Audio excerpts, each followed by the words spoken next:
आणि त्याच सोमेश्वराच्या मंदिराच्या समोर असणारी स्मशानभूमी आहे. त्या स्मशानभूमीच्या ठिकाणी त्यासारख्या बामराची काय करता तिथं स्तुती करता करता सहस्त्रामुखी शेषनाग जिथं थकला तिथं माझ्यासारख्या बामराची काय करता.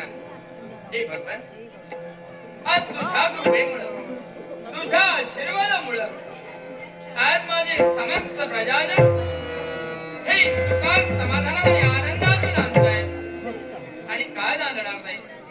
कारण सत्ता संपत्ती आणि ऐश्वर्य